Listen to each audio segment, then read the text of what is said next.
جو تقریب حضور سے صحابہ سے ثابت ہے ضرور کرو ضرور کرو ضرور کرو. ابو علیہ بالنواجذ، اپنے دانتوں سے پکڑ لو اس کو. اور جو تقریب ثابت نہیں حضور سے اور صحابہ سے، یقیناً یہ کہیں باہر سے آئی ہے. یا تو ہمارا خاندانی پس منظر جو ہے اکثر تو ہندوؤں سے مسلمان ہوئے. نمبر ایک، نکاح مسجد میں. حدیث موجود ہے ترمذی شریف کی روایت، اعلنوا ھذا النکاح وجعلوہ فی المساجد. نکاح کا اعلان عام کیا کرو، مسجدوں میں منعقد کیا کرو. میں حیران ہوتا ہوں کیوں نہیں علماء کرام نے اس کی طرف توجہ دلائی. عیسائیوں نے آج تک اپنے چرچ کی اور اپنے پادری کی عزت یہ رکھی ہے کہ شہزادے اور شہزادی کی شادی ہوگی وہ بھی پادری چرچ میں آئیں گے. نمبر دو، نکاح کے موقع پر کوئی دعوت طعام نہیں، کوئی ثابت نہیں. دعوت طعام صرف ایک ہے، وہ ولیمہ ہے. اور اس قدر معقول بات ہے،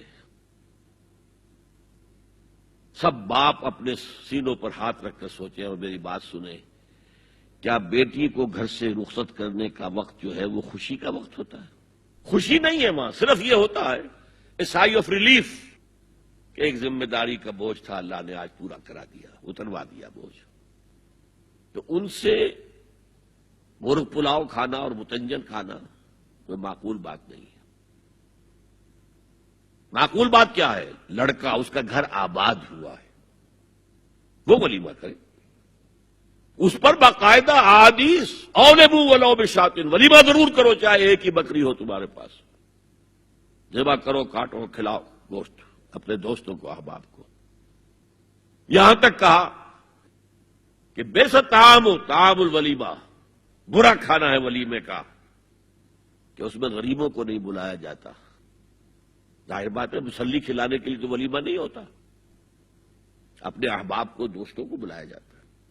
پھر بھی میں تم سے کہتا ہوں کہ جسے ولیمے کے لیے بلایا جائے وہ اگر نہیں جائے گا تو اللہ اور اس کے رسول کے حکم کی نافرمانی کرے.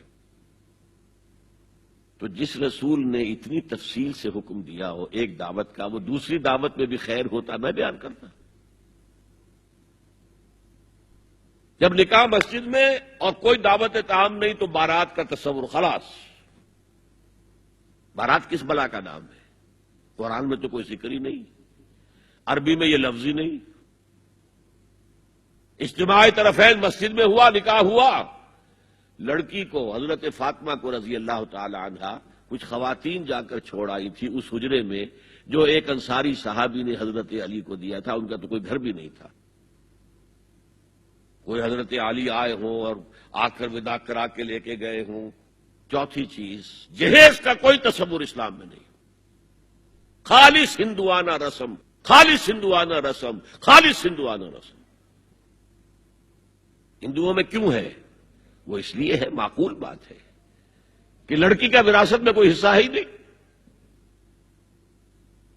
وہ تو جب گھر سے نکل رہی ہے وہ دے دلا کے رخصت کر دو. دان دہیج یہ خیرات ہے، لڑکی کا حق کوئی نہیں ہے گھر پر. اسلام میں تو لڑکی وارث ہے. والد فوت ہوں گے، وراثت تقسیم ہوگی. والدہ فوت ہوگی، کوئی ان کی ہے ملکیت، وہ تقسیم ہوگی. شادی کے موقع پر کوئی جہیز اسلام میں نہیں، قطعاً نہیں. غلطی سے حضرت فاطمہ کے جہیز کو جہیز کہہ دیا گیا. وہ جہیز کیا تھا؟ ایک پیسہ بھی حضور کے اپنی جیب سے نہیں تھا. اس شادی میں خاص بات کیا تھی کہ دولہا کے ولی بھی حضور ہی ہے. اور کون ہے؟ علی کا کون تھا مدینے میں؟ اور دلہن کے والد بھی حضور ہیں. اب حضور پوچھتے ہیں حضرت علی سے، تمہارے پاس مہر دینے کے لیے کچھ ہے؟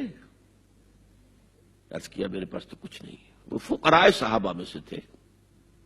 فرمایا مہر تو دینا ہے. تمہارے پاس ایک زرہ ہوتی تھی؟ جی ہاں زرہ تو ہے. انہوں نے یہ سمجھا زرہ تو جہاد کے لیے ہے، کوئی وہ دولت تو نہیں ہے. فرمایا جاؤ اسے بیچو یا گروی رکھ کے قرض لے کر آؤ. وہ گئے، حضرت عثمان نے خرید لی اور کچھ دنوں کے بعد واپس کر دی ہدیتاً. یہ زرہ میں ہدیہ آپ کو کر رہا ہوں. اس وقت اگر کہتے چھوڑو علی، کہاں تو لو میں پیسے دے دیتا ہوں تمہیں، تو ان کی طبیعت پر بار ہوتا. اس پیسے سے حضور نے کچھ پیسے گھر بھیجے اندر، دلہن کو ذرا تیار کر دو، اور کچھ پیسوں سے وہ ایک گدا جس میں کھجور کی کھال بھری ہوئی تھی اور 2 تکیے جس میں کھجور کی کھال بھری ہوئی تھی، ایک مشکیزہ کنویں سے پانی تو لانا ہی ہے نا، ایک چکی جو ہو یا گیہوں ہو پیسنا تو ہے نا، کوئی 1-2 برتن اور اللہ اللہ خیر صلی اللہ، یہ تھا جسے جہیز کہتے ہیں، جس میں 1 پیسہ بھی حضور کا شامل نہیں ہے۔ وہ حضرت فاطمہ کا مہر تھا جس سے بنایا گیا، ورنہ مدینے ہی میں دوسری آپ کی صاحبزادی کا نکاح حضرت عثمان سے بھی ہوا، کہیں ذکر ہے جہیز کا؟ حضرت عثمان کا گھر بھرا ہوا، ہر چیزیں موجود، وہاں تو پھر جہیز کا تذکرہ نہیں۔ بہرحال یہ شادی کو آسان کرو، زنا کو مشکل بناؤ۔